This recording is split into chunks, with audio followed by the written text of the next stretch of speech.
prêt. Donc on est sur le cours du jeudi Maasuka.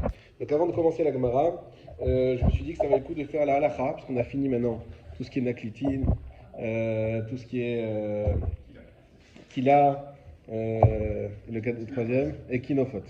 Kinofot, naklitine et kila. Kila la moustiquaire ou kila de kala, on a vu. Il y a kinofot, c'est avec deux. Kinofot avec 4 et naklitine avec 2. Ok. Alors maintenant, est-ce que c'est permis ou pas de dormir dans ce lit à baldaquin, concrètement, d'après la halakha? Alors c'est la halakha. Donc je ne vous ai pas dit, pardon, d'amener Mishnah Bora, mais bon, Hachem, il y a beaucoup de shurim qui s'enchaînent maintenant, et des fois je perds quelque chose. Donc là, c'est le Siman, Tav Resh Chaf Zain. Oui, tu vas me donner un peu de rétaline. Ça fait 627. Dîner Ayeshem Basuka, Ubo Arba Seifim.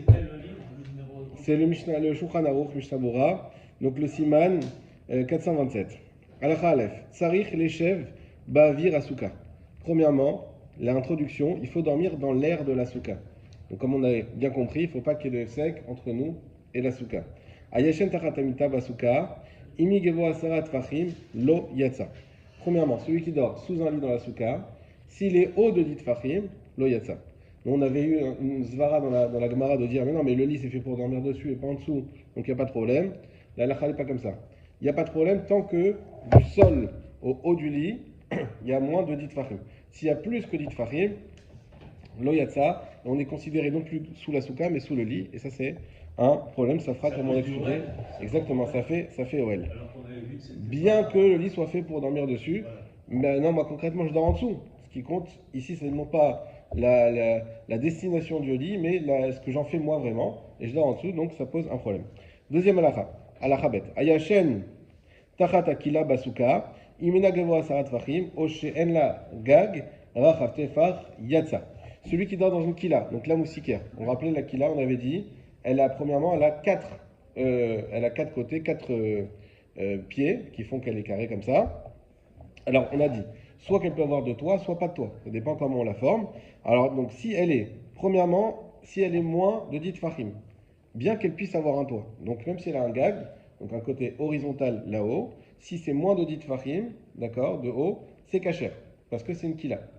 Deuxièmement, Ochen la gag. Ou sinon, elle peut avoir plus que 10 fachim, mais il n'y a pas de toit. C'est pas horizontal, c'est comme ça en haut. Donc ce qu'on appelle un toit, c'est qu'il y ait une partie horizontale de 1 téphar. S'il y a une partie horizontale de moins d'un téphar, ça ne s'appelle pas un toit. D'accord? À partir d'un téphar, ça s'appelle un toit. S'il y a une partie horizontale qui fait 10 cm, 8 cm, dans ce cas-là, c'est pas kasher. Donc, il faut deux conditions cumulatives pour que ce ne soit pas kasher. C'est ça qu'il faut retenir. Qu'elle soit haute de 10 plus qu'il y ait un toit. S'il manque une des deux conditions, c'est kasher pour une kila. Ok? Troisième halakha. Aetzim yotzim be'arba rashi amita. Assour l'ifros alen sadin lishen tartav. Celui qui met des bois aux quatre coins du lit, c'est interdit de tendre dessus un drap et de dormir en dessous. Ça c'est quoi? C'est quel cas qu'on a vu? Ça c'est le kinofot. Kinofot, chazak ou baouf. Afilou imena gevoim asara. Même si c'est pas haut de 10. Ça c'est la différence avec la kila. La kila, même si c'est plus qu'au de 10, il n'y a pas de problème. C'est arabe complètement. Et kinofot, on avait donné déjà les svarot, effectivement. Mais kinofot, dès lors que c'est plus haut que 10, c'est pas soul.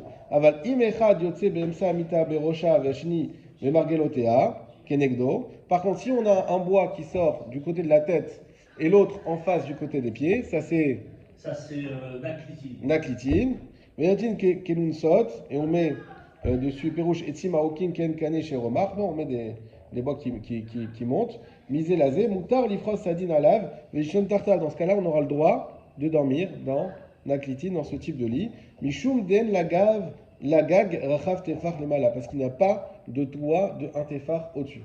Donc on aura le droit, à la chalé maasé, de dormir dans un lit à baldaquin. Quelle que soit la hauteur. Quelle que soit la hauteur. Non. Excusez-moi, voilà, il faut la halakha jusqu'au bout, enfin, qu'est-ce que je fais? Ve'u shelo yu gevrim asarat fachim. Il ne faut pas que ça soit haut de 10. Sinon, c'est comme l'akila, on n'a pas de différence. Non. Donc l'akila, la différence, si on veut retenir facilement, l'akila, il y a deux conditions cumulatives. C'est et haut de 10 et un gag. Pour Kinofot et Naklitin, il faut juste une des deux conditions. Vu qu'ils ont la Gviout, ça on l'a expliqué dans la Gemara, une condition suffit pour rendre Pasoul.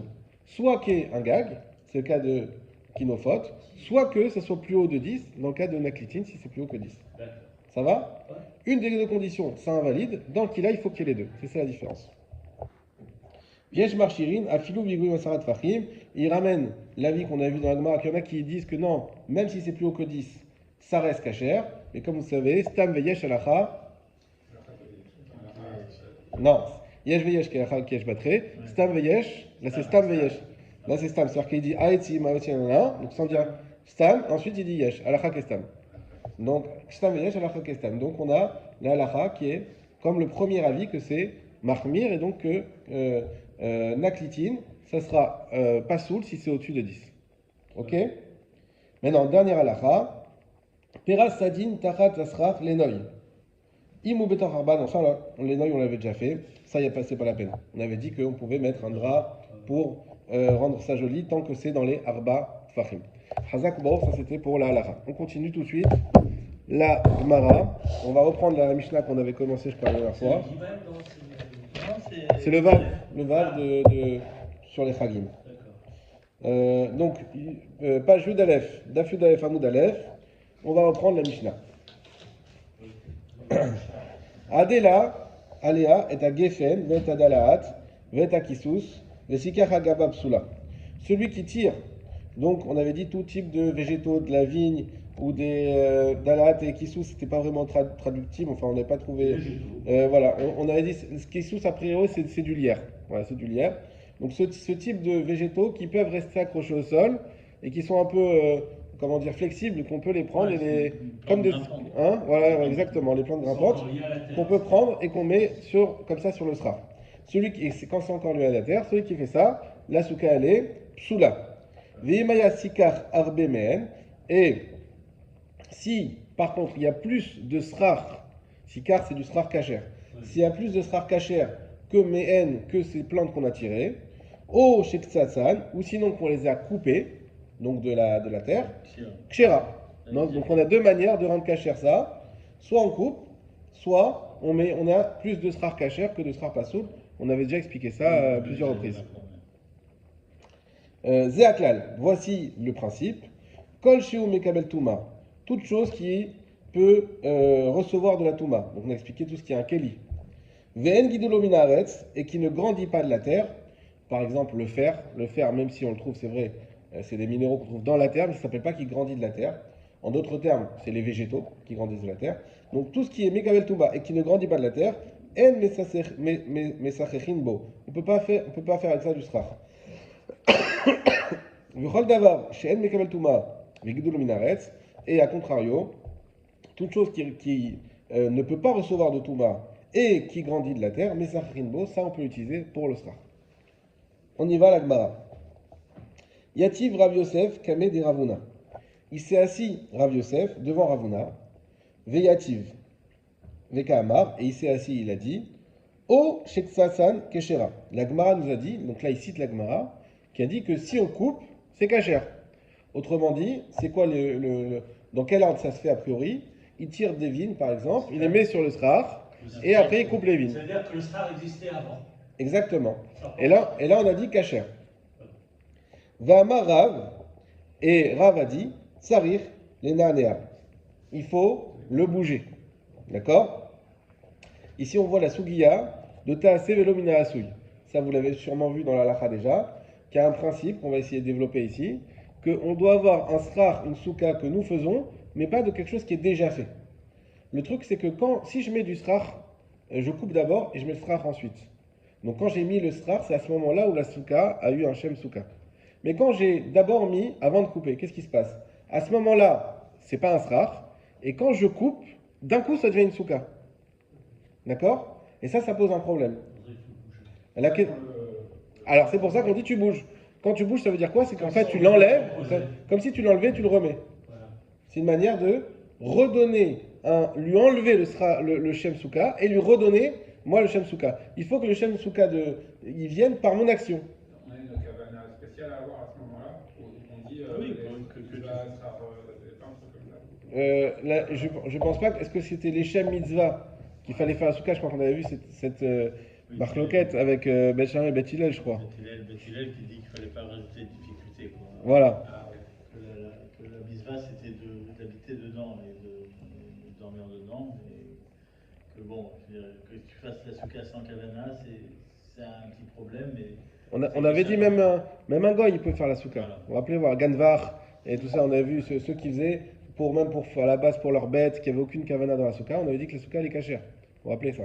Donc il n'y avait pas de. C'est sûr que ça doit être mieux, mais il n'y avait pas d'impérativité de faire les shamitzvah quand on faisait la juste souka. que la cabane a été faite pour que diminuer le soleil Exactement. Et donc pour la tzidiout.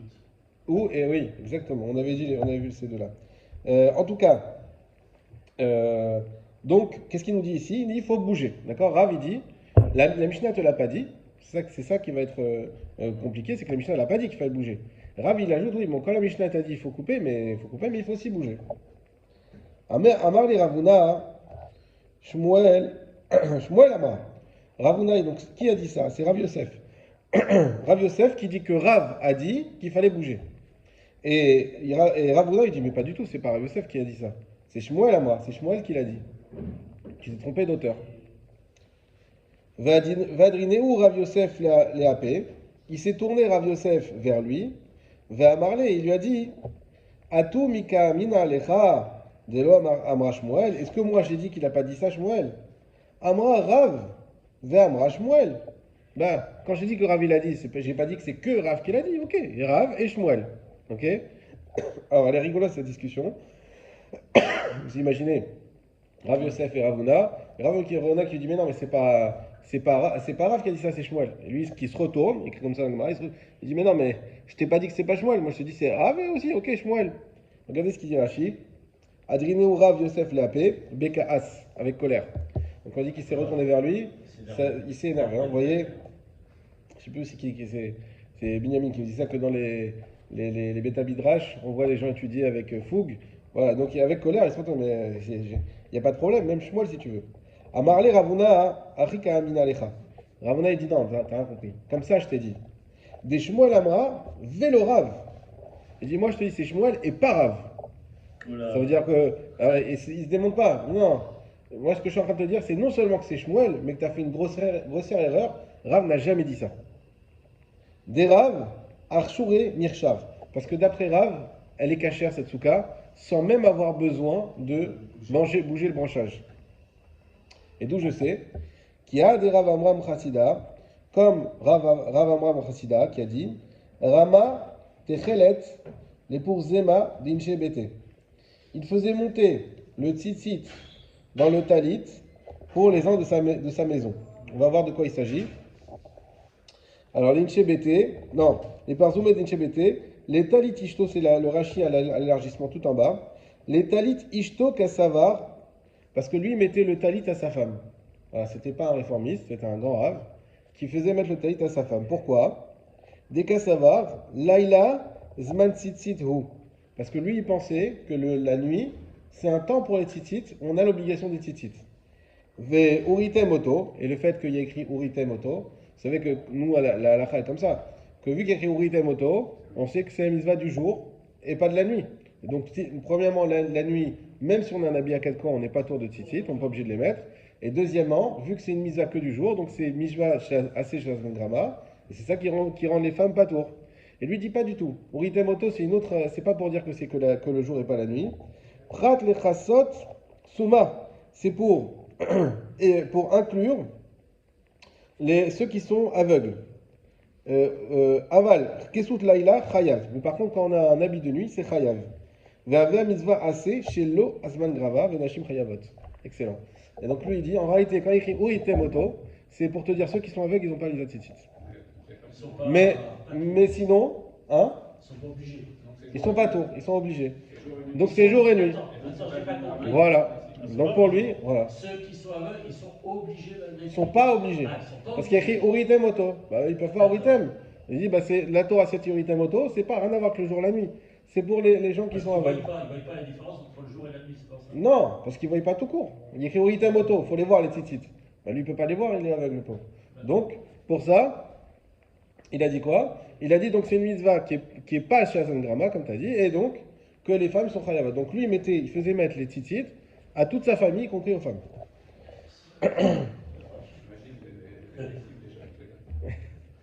Alors, ce qui est important, c'est pas ça. Regardez la suite. Tal'an, vélo pasak raché routine. Est-ce que vous avez déjà vu comment on met des tzitzit? Vous savez faire, tu sais faire des tzitzit? Tu es où? Allez. Tu es avec Maroc? Les tzitzit, les fils. Comment on accroche les fils? Alors c'est. Les fabriquer, enfin Ouais, les nouer. Alors comment ça se passe normalement? On a 4 fils, on passe 4 d'un côté, et de l'autre côté on fait 3 et il y en a un qui est grand qui va permettre de faire les tours comme ça. Eh ben, alors c'est bien de faire attention quand on fait les tzitzit, on a fait la crotte il n'y a pas longtemps, de bien séparer les 4 et les 3 comme ça. Comme ça, si il y en a un qui se coupe, ou s'il y en a 2 qui se coupent, c'est pas automatiquement pas soul. Parce que le problème, c'est qu'il faut qu'on ait toujours au moins un des 4. Il faut qu'on ait. Un des trois. Attendez, il y a 4, si on en a 2. Voilà. On peut en avoir un des 4 qui est coupé, mais pas 2. Et donc le problème, c'est quand on les met bien de côté, quand j'en ai 2 coupés du même côté, bah là, si j'ai pas fait attention, je peux pas savoir, ça se trouve, c'est le même tzitzit. Vu que c'est le même tzitzit, c'est peut-être pas soul. Alors que si je les ai bien différenciés, quand j'en ai un qui est coupé d'un côté et un qui est coupé de l'autre côté, quand j'ai 2 qui sont coupés du même côté, pardon, je suis sûr que c'est pas le même fil. Et même si les 4 d'un côté ils sont coupés, vu que je sais que c'est le même fil des 4 de l'autre côté, donc je sais que j'ai 4 qui sont bien, donc c'est bon, c'est cachère. D'accord? Je suis peut-être mal exprimé. Je répète. Je répète, il ne faut pas qu'on ait un fil qui soit trop petit. D'accord? Maintenant, quand je mets mes 4 d'un côté, mes 4 de l'autre, et quand vous avez ici, là, vous savez que ça et ça, ce sont des tzitzit qui sont correspondants les uns aux autres. Je sais que là, j'ai aucun qui est le même tzitzit. C'est pour ça qu'il faut mettre du téfélet. Donc même si, ça change pas tout, parce que c'est vrai sur un, mais même si ici on coupe, je sais que ces 4-là, ce sont les mêmes fils que ceux-là, puisqu'on les a mis de côté de par avance, donc je sais que j'ai des tzitzit longs, ça reste cachère. Par contre, si, ici, ça se trouve, j'ai 2 fois le même. Si j'en coupe 2, c'est directement pas cachère, parce que si c'est le même qui est coupé, là c'est pas cachère. Faut pas que ce soit le même qui soit coupé des deux Faut pas que ce côtés. soit le même qui soit coupé des 2 côtés. D'accord. Donc c'est pour ça qu'on ne les sépare. Bon, tout ça c'est pas le plus important. Le plus important c'est de savoir qu'on a 4 fils. 4 fils avec lesquels on noue et ça fait 8 puisqu'on met 4 d'un côté, 4 de l'autre. Ouais. Maintenant, qu'est-ce qu'on peut faire aussi? Alors ça c'est des experts. On peut très bien prendre un seul fil, un seul très très long, le passer, le plier comme ça, tac tac tac tac, et faire en soi 4, tout faire les tzitzit avec, et à la fin, donc on aura des trucs qui sont pas coupés à la fin. Ça sera pas comme ça. Ça sera comme ça. Accroché. Ok? Et à la fin, je coupe. Je coupe tout comme ça. Et ça fait les tzitzit. D'accord? Alors lui, c'est ce qu'il faisait. Il coupait à la fin. Dans les mots. Tu es dans la. Non, tu es dans la. Compliqué, hein. C'est technique. Rama Techelat les Parzouma din Shebete dans la Gemara. Donc là, il commence par des Ravamam Chassida. Rama Techelet les Parzouma din Shebeta. Donc Rava Amram Chassida, il faisait mettre les tzitzit aux habits de toute sa maison. Tela'an, il les mettait. Vélo pasak raché routine. Et il coupait pas donc les fils, les bouts des fils chez la haine. Ata les kamé des Rafria Barashi, Amar le Achi. Il a été voir Rabbi Chia Barashi, il lui a dit ainsi Amarav au nom de Rav, ça c'est important, par rapport à ce qu'on a dit avant. Mipaskan ve'ava ksherin. Il a dit si tu peux les couper, ve'en ksherin. Et maintenant ils sont cachers. Sous-entendu, c'est quoi le problème? C'est exactement comme la souka. C'est que là, au début, j'ai pas mes 8 fils. D'accord? Puisqu'ils ne sont pas coupés, ils sont tous encore attachés. Mais quand je les coupe, il y a déjà les nœuds ici. Donc ça veut dire que ça devient un tzitzit d'un seul coup. Comme si c'était. Ça se transforme surtout tout ça en tzitzit d'un seul coup. Alors que si j'avais coupé avant et qu'ensuite je noue, mon tzitzit je le fais au fur et à mesure. Et à la fin, quand je fais mon dernier nœud, mon tzitzit il est fait. Mais là, vu que jusqu'à tout, il y a déjà tout ça, mais tout ça c'est encore collé comme ça, et j'ai pas coupé encore. Donc d'un coup, quand je coupe, ça fait devenir un tzitzit. Malgré tout, ça reste, c'est cachère. Et malgré tout, Rav il a dit que c'est cachère. Donc Ravuna il fait une déduction, il te dit ne viens pas me dire que Rav il dit qu'on est obligé de bouger dans la souka, puisque dans le tzitzit il a dit que ça posait pas un problème qu'on coupe à la fin. De la même manière dans la souka, pour Rav ça pose aucun problème qu'on coupe à la fin sans avoir besoin de bouger le srar. Ça, c'est son avis. Ça va? Ouais. Continue? Allez. Allez, yalla. Allez. Il est ma pasiktan zohi asiatan. Alors pourquoi c'est bon? Parce que pasiktan zohi asiatan. Le fait de les couper, ça s'appelle les faire. En fait, la svara elle est comme ça. Ne me dis pas, tout le monde est d'accord qu'on n'a pas le droit d'avoir une souka qui est faite d'elle-même ou un tzitzit qui est fait de lui-même. Mais quand j'ai coupé, mais j'ai bien fait une action. Qu'est-ce que ça change de couper ou de bouger le srach? On a dit le srach, tu l'enlèves, tu le remets, tu bouges. Mais quand j'ai coupé pareil, avant c'est un srach qui n'est pas cachère, je coupe, ça devient un srach cachère. Donc la question, elle n'est pas sur savoir est-ce qu'on peut avoir une souka qui vient d'un coup ou pas. La question, est-ce que quand je coupe, ça s'appelle que j'ai fait une action qui donne le shem souka, ou est-ce que non, ça s'appelle pas une action, que c'est comme si elle devenait une souka d'un seul coup. Alors, il y a une différence notoire entre les tzitzit et la fabrication de la souka. C'est que les tzitzit, il faut avoir la kavana avant de former les fils. Donc en fait, si tu as déjà eu la kavana de faire un tzitzit et qu'après tu coupes, tu as toujours la kavana. Donc en fait, le tzitzit, il est cachère, c'est sûr que si tu as la kavana. La souka, en fait, tu peux te trouver dans une situation où il n'y a pas de kavana. Donc tu coupes, mais On a dit que c'est pas de problème s'il n'y a pas de kavana. Alors même si tu coupes, il n'y a pas eu de kavana. Alors, donc en fait, la différence, c'est que si tu ne bouges pas pour dire que tu as refait le srach, tu vas perdre peut-être l'idée de kavana dans ce cas-là. et comme tu as dit toi tout à l'heure, même si on n'a pas de kavana, la souka elle est cachère. Oui, je sais. Donc pourquoi on t'oblige à faire ça? Si on te dit, bah, il doit mitzvah de bouger. Donc tu vois bien que. Donc c'est vrai qu'il y a ce chilouk entre les deux de dire, il y en a un qui me donne kavana, l'autre non. Mais ici, ça n'a pas d'incidence. L'incidence, c'est juste qu'un tzitzit, tout comme la souka, il doit être fait, il doit être fait et pas apparaître d'un seul coup. D'accord? Il faut qu'il y ait une action de le faire. La question est que quand je coupe, ça s'appelle une action de faire ou pas? On a une marloquette. Et effectivement, au début, Rav Yosef, il voulait dire que Rav pensait que il fallait bouger, que couper n'est pas une action. Et là, Rav Huna, il dit pas du tout. D'après Rav, couper déjà, ça s'appelle avoir fait l'action, pas besoin de bouger. Achanami ketzitatan, zo iasiatan. Donc, de même dans les tzitzit, de même dans la souka. Ou savar Shmuel, lo amrinan, psikatan, zo iasiatan. Et la Gemara, elle pose une question. Elle dit quoi? Et Shmuel, il n'est pas d'accord que quand on coupe, ça s'appelle faire une action. Veha tane Shmuel mishum Rabbi Chia. Et pourtant, Shmuel, il a enseigné au nom de Rabbi Chia. Hetil lishne keranot, bevet achat, vacharkar pasak raché choutin, shelaen, ksherin. S'il a mis à deux coins, d'un seul coup, les tzitzit, et ensuite il les a coupés. Ça veut dire qu'il a mis le même fil de tzitzit. C'est que le principe, c'est que l'habit, il a quatre coins. D'accord? Et que lui, sur deux coins qui sont à côté, il a mis le même fil de tzitzit. Je ne sais pas comment il s'est arrangé. Il a filé un tzitzit et il a continué avec l'autre coin. Donc là, on a deux coins qui sont collés avec le fil de tzitzit et après, il coupe. D'accord? Est-ce que c'est bon ou c'est pas bon? C'est la même question. Et bien, qu'est-ce qu'il nous dit, lui? C'est cachère. Est-il ishne karon vatachad vachachar basak, rachekoutin, shlen, ksherin. C'est cachère. Le Shmuel lui-même, il est. Donc Shmuel aussi, il est d'accord que l'autre sarich lena, que couper c'est une action et donc il n'y a pas besoin de bouger.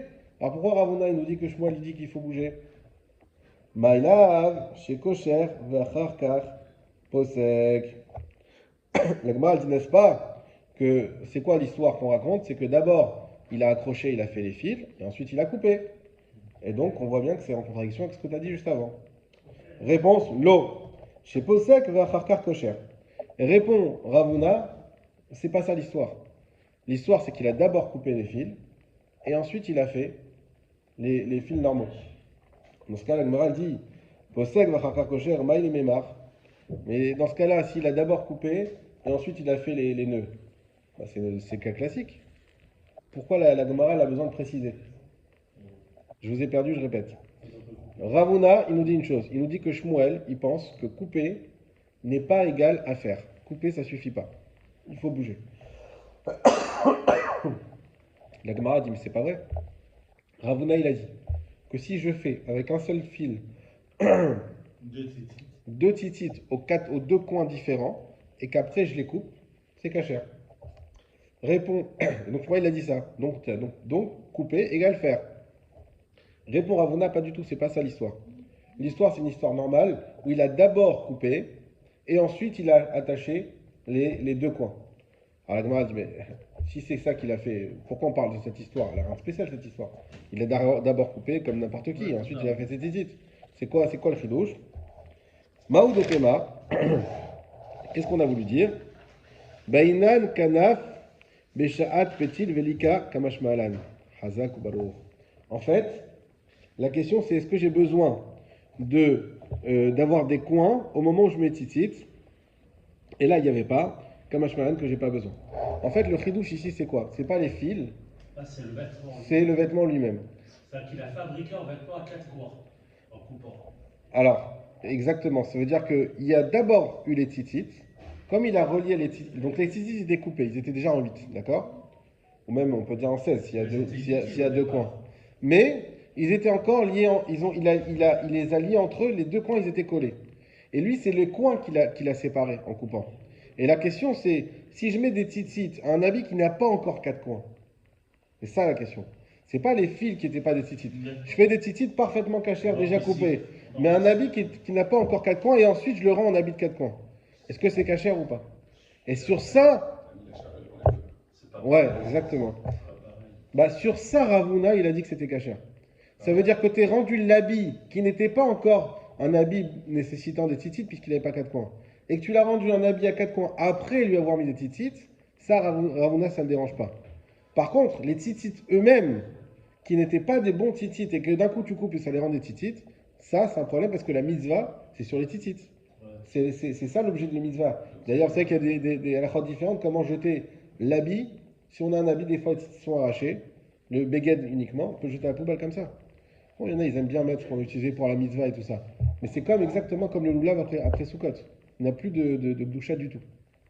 Donc on peut, par contre, les tzitziot, non, les tzitziot, il faut mettre dans un sac. Ah oui. Parce que les tzitziot, c'est ça l'objet de la mitzvah. C'est pas l'habit lui-même. Donc c'est ça qu'il dit Ravuna. Il dit l'objet de la mitzvah, ça, c'est ça qu'il faut que ça soit fait par mon action et couper ne marche pas. Par contre, le beged, qui est lui juste, on va dire, le prétexte quelque part de faire cette mitzvah, lui, on peut le rendre à 4 coins après avoir mis les tzitziot. De toute façon, lorsqu'il a fait ses petites avant de faire le baguette, il l'a fait parce qu'il savait à l'avance qu'il allait faire en baguette. Ouais, évidemment, il Donc, va il avait la pour rien. cavada. Donc si j'ai bien compris, tu prends le béguet et tu le bouges après. Non, mais transposer le terme, ça voudrait dire que tu peux faire ton sraf avant que ta souka soit kshera ou quelque chose. Pourtant, c'est pas comme ça. Non, c'est pas pareil. Il n'y aurait pas de transposition possible sur le beged lui-même. Parce que nous, la souka, la souka entière, c'est les fils de tzitzit, si tu veux. Ah, La souka entière, c'est les fils de Mais tzitzit. là, on a parlé du souka. oui, ah oui, tout est Donc, critère de- voilà. Là, on revient au cas de la souka. La souka, le toit, il était déjà cachère avant qu'on coupe. Alors justement, là on est en train de voir que d'après Shmuel, il faut que si le toit était déjà caché avant qu'on coupe, il faudra bouger, parce qu'il faut qu'on fasse une action. D'après Rav, pardon, et d'après Shmuel, non, d'après Shmuel, il faudra bouger, et d'après Rav, pas besoin de bouger. Pourquoi? Parce que le fait d'avoir coupé, c'est déjà considéré comme une action. Parce que, le toit, il était cachère. C'est-à-dire, Oui, c'est pas pour compléter. non. On est bien d'accord. C'est-à-dire que. Si le toit était déjà caché avec du srar caché en majorité, on a déjà dit que c'est pas besoin de Parce que couper. c'est un autre problème. qu'on Il n'y a avait pas besoin de dit couper, avant. c'est déjà caché. Voilà. Il n'y a même pas besoin de couper. Donc si tu coupes, à fortiori que c'est caché. Pas pour compléter.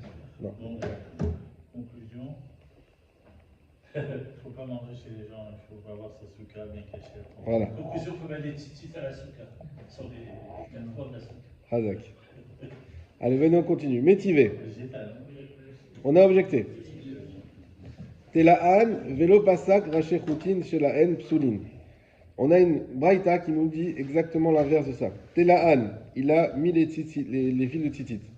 Vélo pasak, raché choutin, chez la haine, psoulin. Il n'a pas à couper les extrémités des fils, c'est pas soul. Maïlav, psoulim leolam. N'est-ce pas que quand on dit que c'est pas soul, ça veut dire que c'est pas soul à jamais? Et réponse, vetiurta des raves. Et donc c'est une objection contre Rav. Donc on revient à la base, donc pour essayer de clarifier. on a une marque loquette, Rav et Shmuel, comme d'habitude. Rav ou Shmuel, c'est la Chavruta. Rav, il pense que on a besoin, on n'a pas besoin de bouger, et Shmuel, il pense qu'on a besoin de bouger. D'accord? Rav, il pense que couper, ça suffit.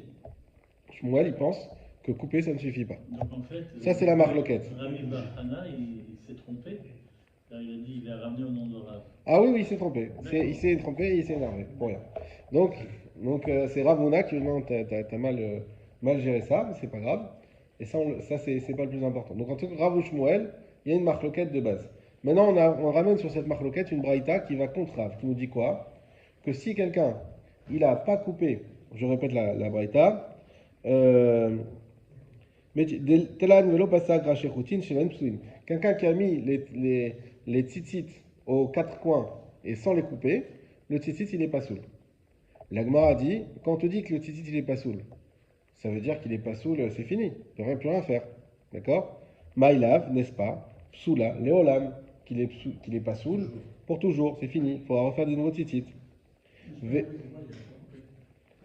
Ici, c'est les quatre fils, ils sont encore comme ça. Ils sont pas en. Donc on arrive ici, on se retrouve, encore une fois, je ne sais pas comment ils arrivent à tisser comme ça, mais on se retrouve comme ça. À la fin, c'est comme ça, c'est pas coupé. La main, lui, quand c'est comme ça, le tzitzit, il est pas soul. D'accord? Même si tu le coupes après. Alors, elle dit pas ça, la Braïta. Elle dit il est pas soul. La Gemara, elle dit, donc si on te dit que c'est pas soul, c'est pour dire c'est pas soul, quoi qu'il. En d'autres termes, même si tu coupes, c'est quand même pas soul. D'accord? Et donc, c'est une tioufta, une contradiction contre Rav. Contre Rav qui disait quoi? Qu'on n'a pas besoin de bouger la souka. Le fait de couper, ça s'appelle une nasia. Ça, c'est une contradiction contre Rav. Mais Rav, en fait, quand il. C'est bien Rav qui mettait le tzitzit à sa femme. Non. Ça, c'est Rav Amouam. Comment il s'appelait?